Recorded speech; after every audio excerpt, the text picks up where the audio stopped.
হোসেন বিল্লার বাড়িতে এসেছি। তার সঙ্গে আমি অনুষ্ঠানে দীর্ঘক্ষণ আলাপ করব। আমরা এখন কবি হোসেন বিল্লার বাড়িতে ঢুকছি।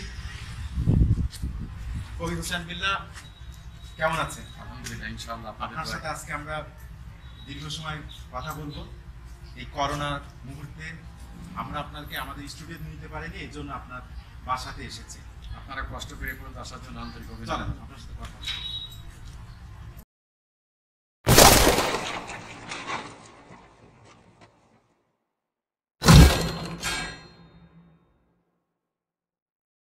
দর্শকবৃন্দ, চ্যানেল পড়শির পক্ষ থেকে আপনাদের আন্তরিক শুভেচ্ছা জানাচ্ছি। আমি ওয়াহিদুজ্জামান সোহাগ। আপনারা ইতিমধ্যে জেনেছেন চ্যানেল পড়শি খুলনাকে প্রতিনিধিত্ব করছে সারা বিশ্বে ইউটিউব চ্যানেলের মাধ্যমে। আমরা আজ কবি হুসাইন বিল্লাহ হিসাবে যাকে আপনারা চেনেন, উনি বহুমুখী প্রতিভার অধিকারী। একাধারে উনি একজন গীতিকার, সুরকার, শিল্পী, নাট্যশিল্পী, সর্বোপরি উনি বর্তমানে খুদে বঙ্গবন্ধুর কারিগর। এই সব বিষয়ে আমরা তার কাছে শুনব। আমরা চাই আমি অনুষ্ঠানের মাধ্যমে সারা বিশ্ব কবি হুসাইন বিল্লাহকে জানুক, চিনুক এবং অনুপ্রাণিত হোক। কবি হুসাইন বিল্লাহ, আসসালামু আলাইকুম। ওয়ালাইকুম আসসালাম। কেমন আছেন? আলহামদুলিল্লাহ, ইনশাআল্লাহ। ব্যক্তিগতভাবে সুস্থ ভালো আছি, পারিবারিক, কিন্তু সমষ্টিগত চিন্তা করলে সারা বিশ্ব আজ ভয়াবহ একটা দুর্বিষহ জীবনযাপন করছে করোনা ভাইরাসের কারণে। সাধারণ মানুষ যেখানে দিশেহারা, সেখানে ভালো শব্দটি ব্যবহার করতে খুব কষ্ট হয়। তার মধ্যে বলবো যে আমরা অন্য রাষ্ট্রের তুলনায় আমরা বাংলাদেশের মানুষ ইনশাআল্লাহ ভালো আছি। আমি জানি আপনি নড়াইলের সন্তান। আমি কৃতি সন্তানই বলবো। আপনি নড়াইল সম্পর্কে, আপনার শৈশব সম্পর্কে কিছু বলুন। আমার পুরো নাম এস.এম. হুসাইন বিল্লাহ, অর্থাৎ শেখ মোহাম্মদ হুসাইন বিল্লাহ। আমার জন্ম নড়াইল জেলার সদর উপজেলা ৯ নং সিংহাচপুর ইউনিয়ন গুবরা গ্রামে। গুবরা শেখ বাড়ি আমাদের। আমার আব্বা শেখ দিন মোহাম্মদ। উনি দীর্ঘ দিন যাবৎ মৃত্যুর আগ পর্যন্ত জনসেবায় ব্যস্ত ছিলেন। প্রায় ২০টি গ্রামের উনি মোড়ল হিসেবে পরিচিত ছিলেন। আমার দাদা শেখ তুফাজউদ্দিন ৯ নং সিংহাচপুর ইউনিয়নে ২২ বছর একভাবে প্রেসিডেন্টের দায়িত্ব পালন করেছেন। এবং আপনারা খুশি হবেন যে ৩০-এর দশকে যখন নড়াইল সাব ডিভিশন তৈরি করা হয়, যার হাতে নড়াইল সাব ডিভিশন সৃষ্টি হয়েছিল তিনি আমার দাদা শেখ তুফাজউদ্দিন। আমার দাদার আব্বা ছিলেন শেখ বাহাদুর আমার তাই সাহেব। তিনি বৃহত্তর যশোর জেলার বিভিন্ন কর্মকাণ্ডের, সামাজিক কর্মকাণ্ডে রত ছিলেন। আমার দাদা শেখ নিজামুদ্দিন উনি ধার্মিক ব্যক্তি ছিলেন। শেখ পরিবারের সন্তান হিসেবে একদিকে যেমন আমি নিজেকে ভালো মনে করি, পাশাপাশি দেখি যে বংশের চেয়ে মানুষের মনুষ্যত্ব বোধটাই বড়। তাই আমি তার থেকে একটু বেরিয়ে আসার চেষ্টা করেছি। ছাত্র জীবন থেকে সাহিত্য সাংস্কৃতিক অঙ্গনে কাজ করছি। আমার যারা পূর্বসূরি ছিল তাদের ধারাবাহিকতা যদি আমি চলে আসি, তাহলে একটা ধার্মিক এবং সমাজমূলক পরিবার হিসেবে আমাদের পরিচিতি রয়েছে। নড়াইলের মধ্যে না, শুধু সারা বাংলাদেশে ওপার বাংলা আমাদের পরিচিতি রয়েছে। এর প্রমাণ পেয়েছি আমি যখন মুর্শিদাবাদ গিয়েছিলাম। সেখানে যে আমার পরিচয় দেওয়ার সঙ্গে সঙ্গে অনেকেই চিনতে পেরেছিল। এটা আমার সংক্ষিপ্ত পরিচয়। আমরা ৮ ভাই বোন ছিলাম, সবাই মারা গেছে। এখন 2 ভাই বেঁচে আছি। বড় ভাই গ্রামে থাকেন, চাষাবাদ করেন, জমি জমা নিজেদের আছে। আর আমি তো ওই চাকরির সুবাদে চলে আসছিলাম। এখন খুলনাতেই এই ঠিকানায় শেষুদ্দিন ভাই পাশের খাওয়া মধ্যপাড়ায় আমি বাড়ি করেছি, এখানে বসবাস করছি। আমি কবি হুসাইন বিল্লাহ হিসেবে আপনাকে দীর্ঘ 20 বছর চিনি, কিন্তু পরবর্তীতে জানলাম আপনি সাংস্কৃতিক ব্যক্তিত্ব। আপনি সাংস্কৃতিক জীবনে কিভাবে আসলেন? আমার জীবনে প্রথম হাতে খড়ি চিত্রাঙ্কন দিয়ে। আপনারা সবাই চেনেন, বিশ্ববাসী চেনেন এস.এম. সুলতান, আমাদের পাশেই। আমি শিশু জীবনে এস.এম. সুলতানের কাছে আমার চিত্রাঙ্কনে হাতে খড়ি। বেশ কিছুদিন ওর কাছে ছবি আঁকা শিখেছিলাম। গ্রাম বাংলার মানুষ অতটা বুঝতো না, তবে বুঝেছিল ছবি আঁকলে পাপ হবে ইত্যাদি ভাষা ব্যবহার করে আমাকে সেই পথে যেতে দেয়নি। আমি বেরোয় আসি। আমার শিশু জীবন থেকে আমি কবিরত্ন আবুল কাশেম, সৈয়দ আবুল কাশেম কবিরত্ন, ওনার কাছে আবৃত্তি প্রশিক্ষণ নেই। এবং যখন আমি মাধ্যমিকে পড়াশোনা করি তখন জারি সম্রাট উস্তাদজি মুসলিম উদ্দিন, ওনার মাধ্যমে আমি জারি গানের ভিতরে প্রবেশ করি। জারি গানের প্রথম হাতে করি আমার শেখ মুস্তাইন, তার কাছে প্রথম হাতে করি। তারপরে ওনার মাধ্যমে আমি উস্তাদজি মুসলিম উদ্দিনের কাছে জারি গানের প্রশিক্ষণ নেই। আমি তাকে ব্যক্তিগতভাবে ভালোবাসি, শ্রদ্ধা করি, কিন্তু আমার বংশ, শেখ বংশ, এই সাহিত্য সংস্কৃতি নিয়ে খুব একটা কাজ করতে উৎসাহী ছিলেন না। আমার জারি গান গাওয়া হয়নি। পরবর্তীতে আমার বন্ধু জাফর ও কবিয়ার বিজয় সরকারের ওখানে যাওয়া সাক্ষাৎ, ওর মাধ্যমে আমাদের নন্দী গ্রামে বিজয় সরকারের সঙ্গে সাক্ষাৎ করি এবং সেখানে আমি বিজয় সঙ্গীত নিয়ে বেশ কিছু কাজকর্ম করেছিলাম। ওনার ছাত্র হওয়ার সৌভাগ্য আমার হয়েছে। তো আমি বড় ভাগ্যবান যে আমার এস এম সুলতান, কবিরত্ন আবুল কাশেম, মুসলিম উদ্দিন, বিজয় সরকার, এদের কাছে আমি গান শিখেছি। পরবর্তীতে বংশের লোকজন ডেকে এনে বললো যে না, তোমার বাড়ির বাইরে থেকে কিছু করো না, বাড়ি থেকে তুমি কাজকর্ম করো, যাই করো তোমাকে মুক্ত করে দেওয়া হলো। তখন আমাদের গুড়ায় অমূল্য চক্রবর্তী, জারি সম্রাট বলা হতো ওনাকে, আপনারা চিনবেন সচিব দেবরঞ্জন চক্রবর্তী ভাই অমূল্য চক্রবর্তী, উনি আমার অভিনয় গুরু, ওনার কাছে আমি অভিনয় শিখি। অভিনয় শেখার পরে আমি প্রথম বঙ্গশ্রী অপেরায় চলে যাই এবং সে বঙ্গশ্রী অপেরায় কিছুদিন থাকার পরে আমাদের দক্ষিণ অঞ্চলের শ্রেষ্ঠ নায়ক ছিলেন স্বপন দাস সাত্রী। উনি তখন দীপাবলি অপেরায় গোপালগঞ্জে কাজ করতেন। অমূল্যবাবুকে বললেন যে ওই ছেলেটাকে আমাদের দলে নিয়ে আসতে হবে। আমি কিছুদিন দীপাবলি অপেরা অভিনয় করেছিলাম। পরে আমার মেজ কাকা বংশের লোকজন থেকে আমাকে বাড়িতে নিয়ে গেল যে না, বাড়ি বাইরে যাওয়া যাবে না, তুমি বাড়িতে থেকে লেখাপড়া করবো এবং এখানে থেকে যে চর্চা করো সেটা আমরা গ্রহণ করবো। সেভাবে কাজকর্ম করলাম। আপনারা আশ্চর্য হবেন যে আমার এক খুঁড়ো বলে দেখেন গ্রামগঞ্জে, গান গেয়ে দেখেছো কেমন লাগে, সে রাত্রে কীর্তনের দল করেছিলাম। আমি আপনার কাছ থেকে একটা কীর্তন শুনি।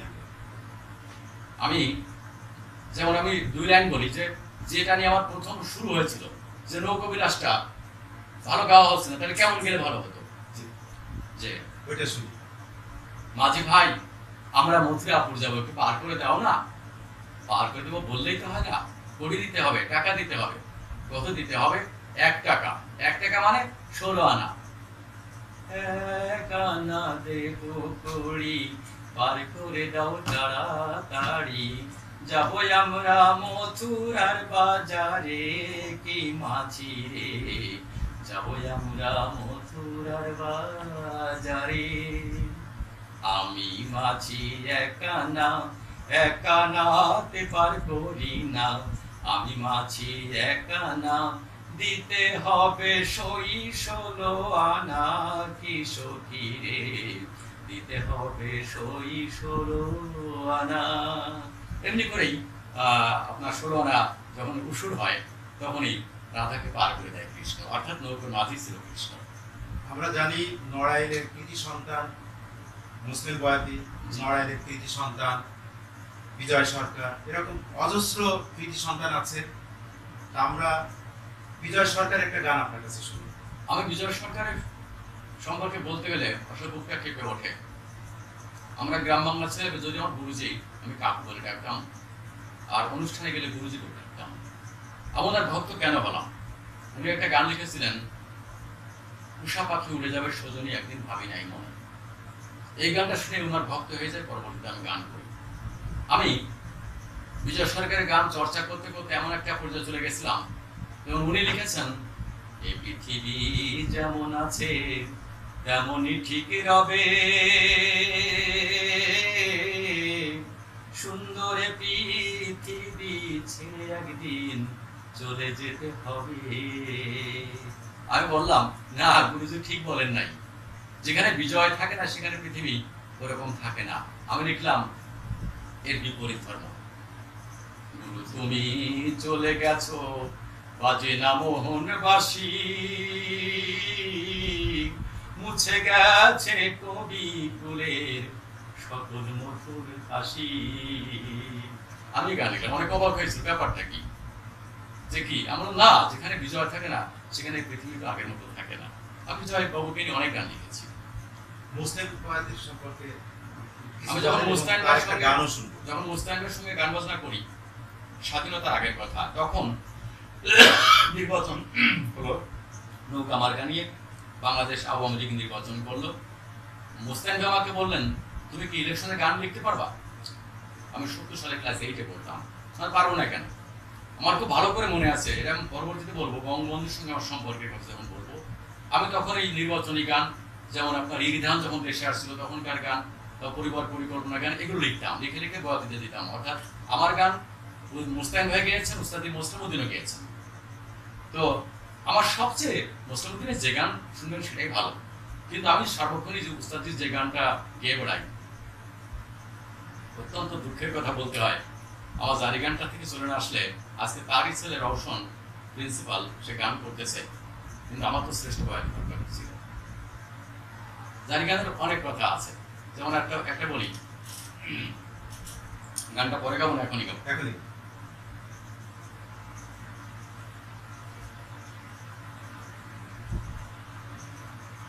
স্বপ্নের প্রভাত আমার জীবনের খেলা, আসা যাওয়া খালি হাতে পথে একলা, প্রভুকে তুমি মিলাইলে এমন মধুর মেলা, হায়াকে তুমি মিলাইলে এমন মধুর মেলা, তোমার জীবনে নেই কি বিরহ জ্বালা, স্বপ্নের প্রভাত আমার জীবনের খেলা, আসা যাওয়া খালি হাতে পথে একলা।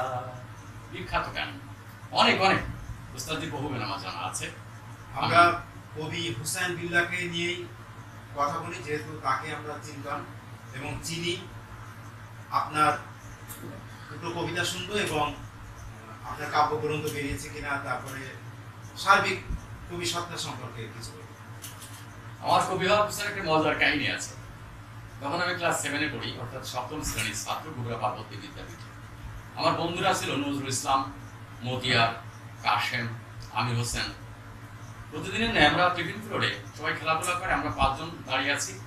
নজরুল আমাকে বললো, দোস্ত আইসক্রিম খাবো। তখন লাল লাল আইসক্রিম ছিল 2 পয়সা দাম, আর দুধের আইসক্রিমগুলো 1 আনা ছিল। তবে আইসক্রিম যে বাবু বিক্রি করে দৌড়ে গেলাম, বললাম যে দাদু আমার কাছে 4 আনা 1 শিখি আছে, আমরা তো 5 জন আইসক্রিম খেতে যাচ্ছি, ওরা সাদা আইসক্রিম, কি করি? তো উনি হেসে উঠে বললেন, তুমি চাইলে আমি বাক্স সহ ফিরে দিতে পারি, তুমি খাও না।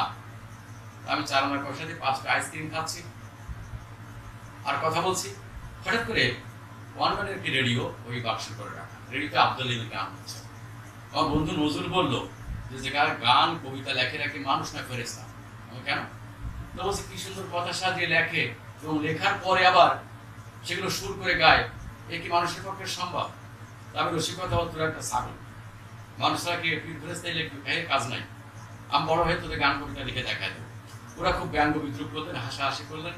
মনটা কারো স্কুলে আসলাম। আমার বাংলা শিক্ষক ছিলেন বাসুবাবু স্যার, ওদের এই দৃশ্য দেখে কি হয়েছে কি, স্যার আমরা একজন কবি পেয়ে গেলাম। কোথায়? হুসাইন বিল্লাহ। কি হয়েছে? ঘটনাটা বললো যে এই। স্যার খুব গম্ভীর হয়ে বললেন, হতেও পারে, হাসির কি আছে, এই পাগল পারবি না? এই পাগল শব্দটা বলি, আমার আব্বা আম্মা আমাকে ছোটবেলা থেকে পাগল ডাকতেন, আমার শিক্ষকরা আমাকে পাগল ডাকতেন। এই পাগলটা আমি মনে করতাম একটা ডক্টরেট ডিগ্রি আমার জন্য, আমি সাদরে গ্রহণ করতাম। স্যার বললেন, এই পাগল পারবি না? স্যার পারবো, শুরু করে দে আজকে। আমি ওই রাত্রে লেখাপড়া করিনি, তখন তো ল্যাম্প জ্বালিয়ে লেখাপড়া করতে হতো কেরোসিন তেল দিয়ে, সারাদিন কাগজ সিরিয়া লিখে করতে করতে ছড়ালি। আমার জীবনের প্রথম ছড়া খোকন মণি। একটা দৃশ্যপট দেখেছিলাম, তাই ভাবতে ভাবতে অন্তত 10 টাকা আমরা ছেড়ার পরে কিন্তু ছড়াটা প্রথম লিখেছিলাম। খোকন মণি চড়ছে গাড়ি, চলছে যে তার শ্বশুর বাড়ি, চোখে চশমা হাতে ঘড়ি, আরো সাথে মিষ্টির হাড়ি। বোনকে বলে সন্ধ্যে ছুরি, কোথায় গেল পাক্কা বুড়ি, বেটা আসলে বাড়ি, রাগে না যেন দাড়ি নাড়ি, 10 মাইল দূর শ্বশুর বাড়ি, আসবো না তাড়াতাড়ি, করলে বেশি বাড়াবাড়ি, ভাগ করবো পাতিল হাড়ি, টমটমটম ঘোড়ার গাড়ি, রয়েছে কেন রাস্তায় পড়ি, বুড়া বেটা আসলে বাড়ি, আনতে বলিস তাড়াতাড়ি। বোনকে বেটা বললো চুরি, বাপ মা হলো বুড়া বুড়ি, কাকিমারে পায় সন্ধ্যে খুঁড়ি, শ্বশুর বাড়ি নিবার লাগি, ভাজ নাকি চুমো আমারি, জন্মদাতা পিতা মাতা খুদায় কাজে ধুলায় পড়ি, পিতা মাতা শ্বশুর শাশুড়ি তারাই পেল বৃষ্টির হাড়ি। এই ছড়া লিখে যখন আমি পরের দিন লিখলাম, স্যার ক্লাসে এসে প্রথম রোল কল করার পর বলছে, এ পাগল লিখেছিস? স্যার লিখেছি। নে। স্যার পড়লেন, মুখে দিক তাকালেন, দাঁড়াও এখানে, তুমি লিখেছো? জি স্যার। বলো কে করে লিখলে? বললাম। ঠিক আছে পড়ো এটা। পড়লে সবাই অবাক হয়ে গেল, এখন মুখ বন্ধ কেন? লেখা কি হয়েছে? হয়েছে। স্যার আমাকে দাঁড়িয়ে রেখে রবীন্দ্রনাথ, নজরুল, মাইকেল মধুসূদন, বঙ্কিমচন্দ্র, জসিমউদ্দিন স্যার, ইনাদেরকে নিয়ে বিভিন্ন কবি সাহিত্যিকের উত্থান পতন কি করে কি আসলো এই আলোচনা করছেন।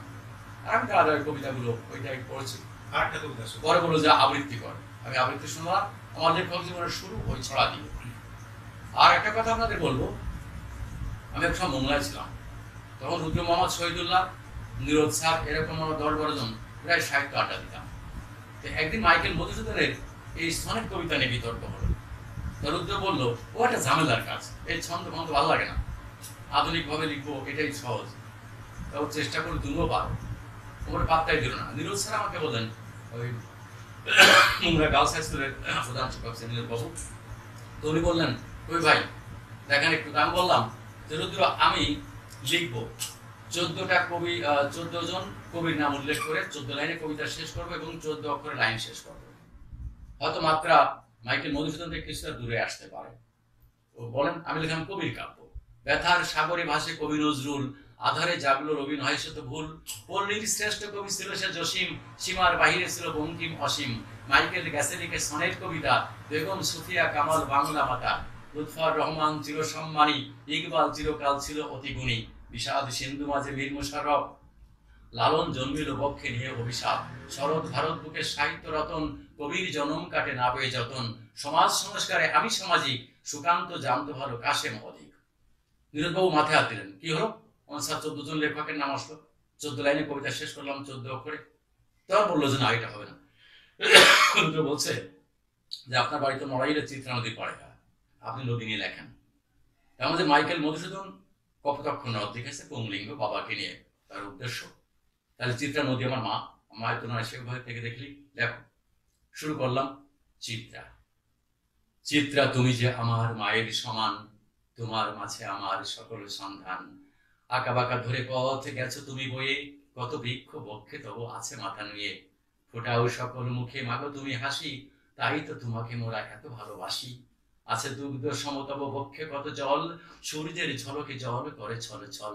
ভাটিয়ালি গিয়ে গান মাঝি টানে তার, রাখাল বাজায় বাসি বসে তব বার। ঢেউয়ের তালে কত শ্যাওলারা ভাসে, কাঙ্ক্ষে কলসি রেখে গৃহবধূ হাসে।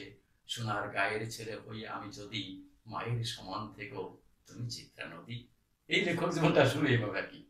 অর্থাৎ স্বাধীনতা আন্দোলনের সময় কবি, সাহিত্যিক, শিল্পীদের বিশাল ভূমিকা ছিল। আপনার দুটো সত্তা, একটা হচ্ছে নড়াইলের সত্তা, আর একটা নড়াইলের বাইরে কর্মজীবনে এসে আপনি একটা সত্তা তৈরি করেছেন। তা স্বাধীনতা আন্দোলনের সময় আপনি কোথায় ছিলেন এবং আপনার কোনো অবদান, ভূমিকা এই বিষয়ে? ইতিহাস তো সাহিত্যের রস পছন্দ করে না, সত্য কথাটি পছন্দ করে, তার ইতিহাস। আর যারা ইতিহাসের রস যুক্ত করেছে সেই ইতিহাসটা এখানে বেশি নেন। সত্য কথা বলতে গেলে আমি যখন নির্বাচন হয় 70 সালে, আমি 8ম শ্রেণীর ছাত্র করে পার্বতী বিদ্যাপীঠে এই জারি গান গিয়ে বেড়াতাম। আমি পূর্বে বলেছি যে আমি বিভিন্ন বিষয়ের পরে গান লিখতাম। নির্বাচনে যখন নৌকা আমার কাছে জিতলো তখন একটা গান লিখেছিলাম যে বাঙালিরা কেমনে বাঁচে হায় আল্লাহ, হায় রে বাঙালিরা কেমনে বাঁচে হায় আল্লাহ। নৌকাতে ভোট বেশি পড়লো, সাইকেল ভেঙে পাক পালালো। নৌকাতে ভোট বেশি পড়লো, সাইকেল ভেঙে পাক পালালো। নিক্তি ছিঁড়ে পড়ে গেল, নিক্তি ছিঁড়ে পড়ে গেল মোল্লাজির দাড়ি পাল্লা।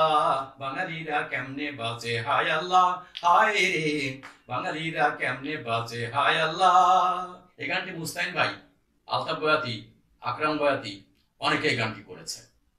এরপরে যখন 71 সাল আসলো, আমরা ছাত্র, আমাদের গোবরা প্রাইমারি স্কুলের মাঠে যখন ট্রেনিং করতেছে আমাদের বীর মুক্তিযোদ্ধা সেই আজিজুল হক, পিলু খান, মুজাহার আলী, নূর জালাল, আব্দুল হালিম সহ বেশ কিছু। আমরা বললাম যে আপনারা কিসের ট্রেনিং দিচ্ছেন? তখন মুক্তিযুদ্ধ হবে বা প্রস্তুতিটা আমি জানতাম না। ওনারা আমাদের সিনিয়র বললো যে আমরা আনসার ডিপার্টমেন্টে চাকরি করবো, তো তাই আনসার ট্রেনিং করতেছি। আনসারের একজন কমান্ডার সেই সাথে ট্রেনিং দিত লাঠি সুতা নিয়ে। তো আমাকে দেখে বলো, তুই ট্রেনিং করবি নাকি? আমি তো আপনাদের চেয়ে ছোট, আয় এই লাঠিটাকে ধরে রসিকতা করে বলবো। ওদের সাথে আমি ট্রেনিং করলাম, মুজাহার খা, পিলু চাচা, হালি মুন্সি, এরকম সবার সঙ্গে। এরপরে যুদ্ধ হবে এটা বুঝতে পারলাম কিছুদিন পরে গোবরা বাজারে উপনিষদের পাঠের আড়ত, ওখানে রাজাকারদের একটি কমিটি গঠন হচ্ছে। কমান্ডার নুরু কমান্ডার, নূর মোহাম্মদ নুরু কমান্ড নামে পরিচিত, তার নেতৃত্বে উপেনশিকরা নীরবে নিবৃত্তে এক কোনায় যে বসে আছে। সেখানে বাগডাঙ্গা, ছাগলছিড়া, ওই আমাদের গুড়া, সুবারগোপ এরকম দিয়ে এলাকার লোকজন এসে রাজাকারের কমিটি গঠন করলো। আমি ওই বাজারে বসে জিনিসটা দেখলাম। তো আমার শাস্ত্র ভাই নূর মোহাম্মদ তাকে বললাম, ভাই ওখানে কি হচ্ছে? ওদের দেখতে পারো, তুমি চলো বাড়ি চলতে। কেন? দেশে যুদ্ধ হবে না, মুক্তিযুদ্ধ, এই রাজাকাররা কমিটি গঠন করতেছে, তো ওটা মানুষ মেরে ফেলবে। বলে হ্যাঁ। আমি এই খবরটা বিকেলে যখন মাঠে আসলাম, তখন ওই মুজাহার খা পীর ওদের বললাম যে এখানে মুক্তিযুদ্ধ হবে নাকি? কেন? ওদের রাজাকাররা কমিটি বানাচ্ছে ওখানে সারাদিন। কোথায় উপনিষদের ঘরে? ওই কাজটা করলো, বলে ওনার দোষ নাই, ওনারা জোর করে ঘর ঢুকে মিটিং করে কমিটি বানাচ্ছে। কমান্ডার হচ্ছেন নুরু কমান্ডার, পাচুরিয়া শ্রীফলতলা বাড়ি। তখন আমাকে বললো যে তুমি একটা কাজ করতে হবে, কি, সন্ধ্যাবেলা আসো। তো আমরা প্রাইভেট স্কুলের মধ্যে আমরা প্রায় 15-20 জন বসা, এরাই সমস্ত ফন্দি থেকে করছে কোন কাজে যুদ্ধ বিগ্রহ হবে। তখন আমাকে বলো, তোমার সঙ্গে যারা মেশে এরকম কি ছেলেপেলে রেডি করো। কেন? তোমাদের আলাদা একটা প্রশিক্ষণ দেবো আমরা। তখনও বুঝতে পারিনি আমার ভূমিকাটা কি। তো আমাদের তখন এই গোয়েন্দা হিসেবে তৈরি করলো, এবং পরে আমাদের চৌকিতে দূরে নিয়ে গেছিল। আমাদের প্রশিক্ষণ ছিল 15 দিন জুতো পালিশ করা, জাল দিয়ে মাছ ধরা, গাছে উঠা, এই ধরনের প্রশিক্ষণ। গোয়েন্দা কি করে করতে হবে কাজ। আপনারা খুশি হবেন যে আমার 11 জনের টিম ছিল, আমার এই গোয়েন্দা সংস্থা। আমার তার মধ্যে লিডারশিপটা আমার ছিল। আমার কোড নাম্বার ছিল গোয়েন্দা 007, এবং সেখানে আমি সরাসরি কাজকর্ম করতাম। আমার এই খবরগুলো বিশেষ করে আলিম মুন্সি, তারপরে পিলু কাকা, ওই যে আজিজুল পিলু, নুরজালাল ভাই এখনো বেঁচে আছে, মুজাহারকা বেঁচে আছে, ওনারা আমাকে ভালোবাসা ওই জন্য যে আমি খুব তীক্ষ্ণ দৃষ্টি চলাফেরা করতাম, খুব সুকৌশলে তথ্যগুলো সংগ্রহ করতাম, দিতাম। তো স্বাধীনতা মুক্তিযুদ্ধে আমরা গ্রাম বাংলার ছেলে, আমাদের অত সার্টিফিকেট নিয়ে বড় কিছু হবে এইসব চিন্তা তো তখন ছিল না। ফলে আমি মুক্তিযুদ্ধের কোনো সনদপত্র পাইনি। তবে আমার এক চাচা আছে মোল্লা আব্দুর রহমান, সে এখন মুক্তিযোদ্ধা, সে আমাদের 11 জনের তালিকা পাঠিয়েছে, সুপ্রিম কোর্টে আছে, হয়তো স্বীকৃতি পেতেও পারি। স্বীকৃতিটা তো আসলে বড় ব্যাপার না, কাজ করেছে, আমরা দেশ পেয়েছি, পতাকা পেয়েছি, স্বাধীনতা পেয়েছি, জাতির পিতার প্রতি আমরা অকুণ্ঠ শ্রদ্ধা জানাই। তিনি বাংলার নেতা, বাঙালি নেতা, বাংলার ইতিহাসে অদ্বিতীয়। যদি চলে যায় নবাব সিরাজউদ্দৌলা, একজন দেশপ্রেমিক ছিলেন, তারপরে চলে আসবেন নেতাজি সুভাষচন্দ্র বসু, এরপরে শেখ মুজিবুর রহমান। আমরা তাকে লালন করে ভালোবাসি। আমরা 7ই মার্চের বঙ্গবন্ধুর ভাষণ ব্যাপারে অনেক জানি, এই বিষয়ে আপনি অনেক কাজ করেছেন, এই বিষয়টা আমরা পরে আসবো। তার আগে আমরা জানতে চাই যে আপনি একজন খুলনা কেন, সারা বাংলাদেশে আমার কাছে পরীক্ষিত যে আপনি একজন ভালো উপস্থাপক। এই উপস্থাপনা সম্পর্কে একটু কিছু বলেন। আপনি আগে একটা প্রশ্ন করেছেন লেখক হিসেবে, আমি 1 মিনিটে শেষ করি। লেখক হিসেবে আমার শুরুটা থেকে বলেছি, বিভিন্ন পত্র পত্রিকা লিখতাম, এবং আমার 9টি বই আগে প্রকাশ হয়েছে, এখন একটি বই ছাপা চলছে। 9টি বই, 80 সালে প্রথম ছিল কবিতার বই এ যুগের সমাজ, 96 পৃষ্ঠা। 83তে বলেছিল সংগ্রামের স্বাধীনতা, 2 পর্ব 32 পৃষ্ঠা। এরপরে আমার 84-85তে বেরিয়েছিল গল্প টক মিষ্টি ঝাল, স্বৈরাচার পতনের আন্দোলন, সে আন্দোলন কেনে লেখা। 88তে বেরোলো কাব্য দীর্ঘ দিবস পরে। এরপরে 2002 সালে পরিবর্তন চাই, 2004 সালে ওটা পুনর্মুদ্রণ হয়েছিল। 7-8 সালে 5 সালে ছাপা হয়েছে পাগলা ঘন্টা, কবিতা এবং গণসঙ্গীত। তারপরে 6 সালে বেরোইছে, 6-7 সালে সমস্যার আবরণে বাংলা ভাষা বাংলাদেশ প্রবন্ধ। 8 সালে বেরোলো ময়নার লাশ নাটক, তিনি এখন জেলখানা নাটক।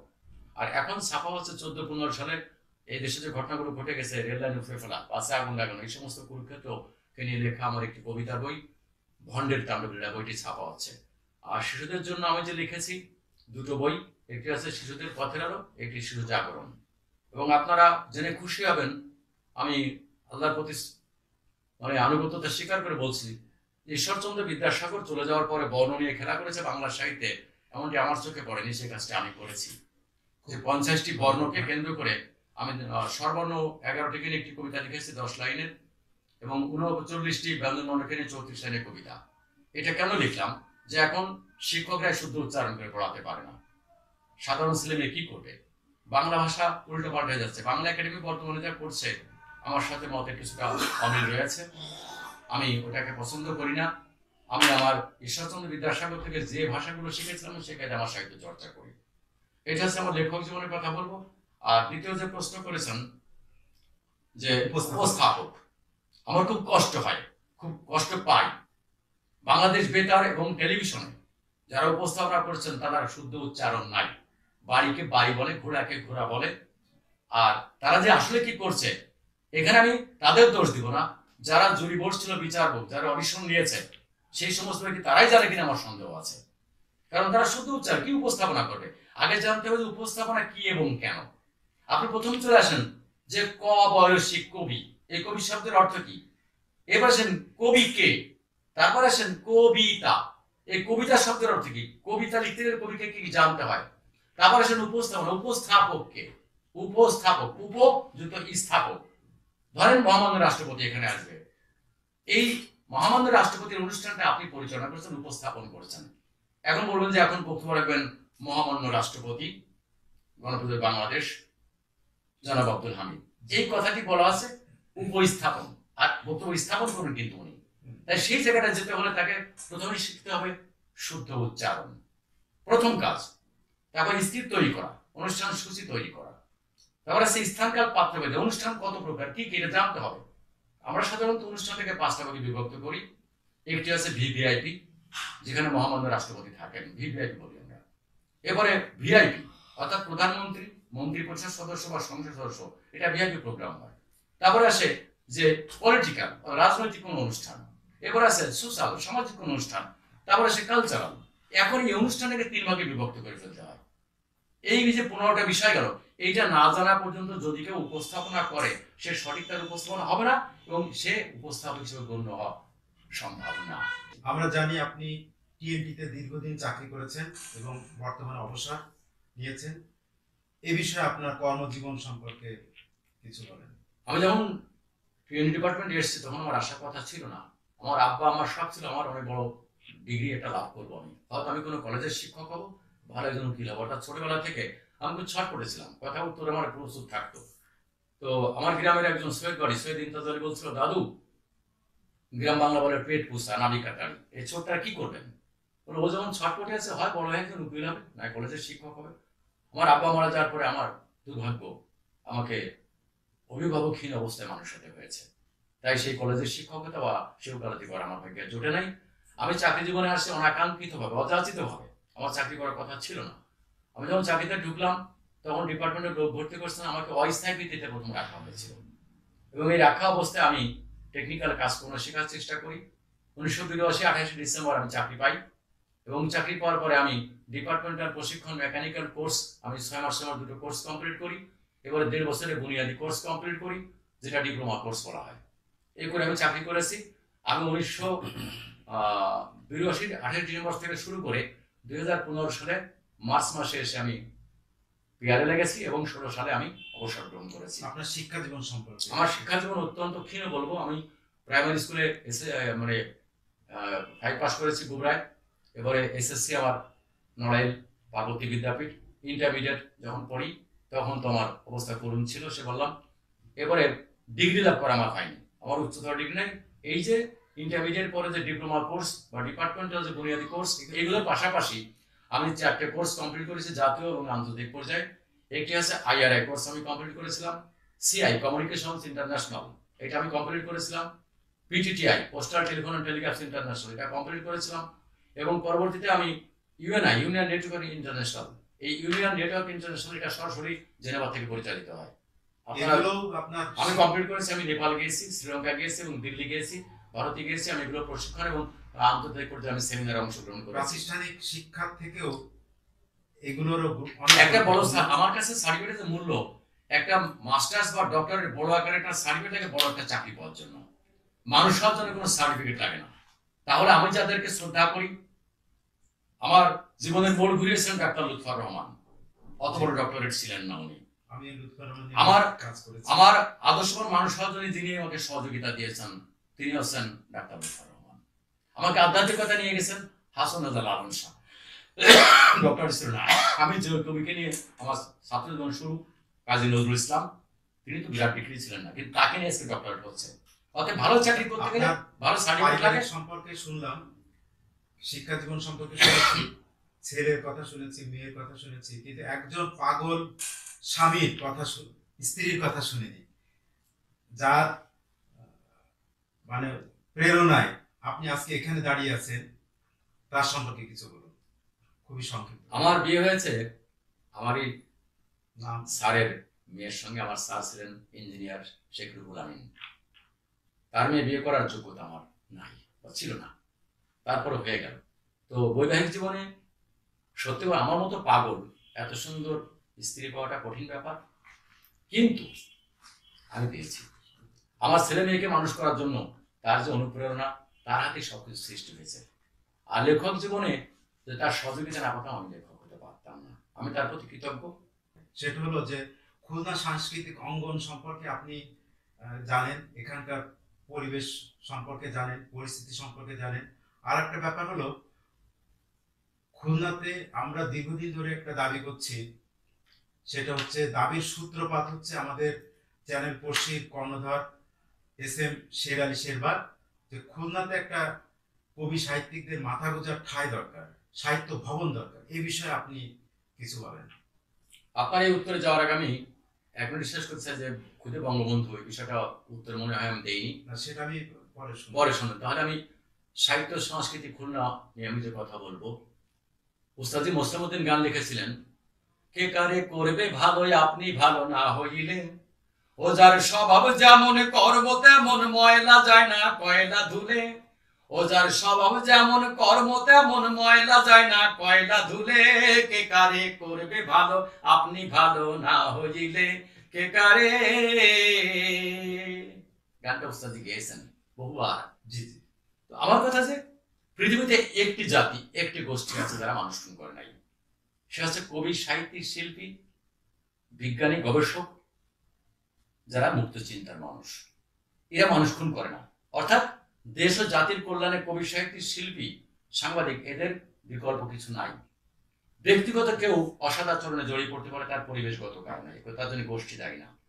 আমার দুঃখ লাগে যে কে কারে করবে ভালো আপনি ভালো না হইলে। প্রেস ক্লাব আছে, অফিসার্স ক্লাব আছে, টাউন ক্লাব আছে, শিল্পী তো কিছু নাই। তৈরি করেন বানালাম আর্টিস্ট ক্লাব। তো আজকে আমার টোটাল যারা লেখক, আমি শুধু কবি উচ্চারণ করবো না, কবি, সাহিত্যিক, প্রবন্ধকার, নিবন্ধকার, নাট্যকার, গীতিকার, যাই করেন না কেন, যারা লেখক, এই লেখকদের একটা বসার পবিত্র জায়গা দরকার, যেখানে লেখকরা মুক্ত চিন্তা করবে, সাহিত্য চর্চা করবে, দেশ জাতির কল্যাণে তারা নিবেদিত হবে। সেটা আমাদের নাই। জাতীয় কবি কাজী নজরুল ইসলামকে যখন বঙ্গবন্ধু নিয়ে আসছিলেন, আপনারা জানেন ধানমন্ডি 28 নম্বরে যে বাড়িটি ওনাকে দেওয়া হয়েছিল, বাড়ির নাম করেছিল কবি ভবন। এই কবি ভবনটা ভেঙে ফেলেছে সরকার, হয়তো নতুন কোনো পরিকল্পনা বড় কিছু করবে সেখানে। আর নজরুলকে নিয়ে গড়ে উঠছিল সেই ভবনেই নজরুল ইনস্টিটিউট। আমরা সারা বাংলাদেশের শিল্পকলা, শিশু একাডেমি, বাংলা একাডেমি, বিভিন্ন প্রতিষ্ঠান আছে মিশ্রিতভাবে সেখানে সাহিত্য কারিকুলামের কাজ করা চলছে। কিন্তু শুধুমাত্র লেখক সম্প্রদায়কে নিয়ে একটা কিছু হওয়া দরকার, বাঞ্ছনীয়। কারণ তিনটে কারণে এই ঐক্যটা হচ্ছে না। প্রথম হচ্ছে নেতৃত্ব, আমি নেতা হতে চাই, এটা একজন লেখকের চিন্তা করা উচিত না। দ্বিতীয় আছে যে অমুক জায়গায় গেলে ভাগা পাবানি, কিছু টাকা পয়সা পাবানি, আমি এই পদে গেলে একটা কিছু পাবো। দ্বিতীয় হচ্ছে আমার অর্থ। তৃতীয় হচ্ছে রাজনৈতিক দুর্বৃত্তায়ন, লেজুর ভিত্তিকরণ। এক একটা রাজনৈতিক দল এই কবি, সাহিত্যিক, শিক্ষক এদেরকে কিনে নিতে চায়। ট্রেড ইউনিয়ন যেমন বিকৃত হয়ে গেছে, বাংলাদেশে কোনো ট্রেড ইউনিয়ন আছে আমি স্বীকার করি না। আমি ডাক্তার লেবারের সঙ্গে টক্কর দিতে পারি, আমি সুপ্রিম কোর্ট যেতে পারি যে ট্রেড ইউনিয়নের ধারা বাংলাদেশে যেমন ট্রেড ইউনিয়ন চলছে না, তেমনি সাহিত্য সামাজিক সংগঠনগুলোকে মুক্ত চিন্তা কাজ করতে দেওয়া হচ্ছে না দলগুলোর কারণে। এরা সবাই লেজু ভিত্তিতে চলে গেছে। এখন মনে করেন এই সরকার ক্ষমতায় আছে, এই সরকারের সঙ্গে যারা সংশ্লিষ্ট, তারা সরকারের কোনো ভুল ধরে কোনো গান গণসঙ্গীত গাইতে পারবে? পারবে না। কিন্তু শিল্পী তো মুক্ত থাকবে, লেখক তো মুক্ত থাকবে, একজন কলামিস্ট মুক্ত থাকবে। সেই মুক্ত চিন্তা ও মুক্ত চিন্তার বই প্রকাশের জন্য, সুস্থ তারা সাহিত্য সামাজিক চর্চা করার জন্য লেখকদের একটা ভবন নির্মাণ করা অবশ্যই। শুধু খুলনার জন্য বলবো না আমি, আমার 64 জেলায় 64টি হোক এবং সেন্টার এটা পরিচালিত হোক। যেমন নজরুল ইনস্টিটিউট, শিল্পকলা, শিশু একাডেমি, বাংলা একাডেমি চলছে, সরকার এটা করুক। একজন সচিবকে দিক, ডিজি মহল চেয়ারম্যান করে দিক, দিয়ে লেখকদেরকে যারা সত্যিকারের লেখক তাদেরকে ইউনাইটেড করুক। তারা লেখক, সরকারের গুণকীর্তন করবে, সরকারের সমালোচনা করতে পারবে এবং উচ্চচিন্তা করবে। এরা ইতিহাস উচ্চকিত হবে। আজকে জাতির পিতা যদি নিজের হাতে রোজনামচা এবং অসমাপ্ত জীবনী না রেখে যেতেন, তাহলে বঙ্গবন্ধুকে বিলুপ্ত করে দিতে দেশের মানুষ। যারা কুচক্রীয় মহল, যারা সাহিত্য নিয়ে ব্যবসা করতে চায়, তারা ইতিহাস উল্টো চালাতে চায়। যদি এই লেখকদেরকে এই ধরনের একটা ভবন নির্মাণ করে সরকারি ভাবে দেওয়া হয়, যে কবি সাহিত্যিক সেখানে ইউনাইটেড হবে, প্রশাসন তার নেতৃত্ব দিবে, আমাদের কোনো আপত্তি নেই। তো অনুষ্ঠানে আমরা এতক্ষণ কথা বললাম কবি হুসাইন বিল্লাহ। আমরা এই অনুষ্ঠানের প্রথম পর্ব শেষ করছি।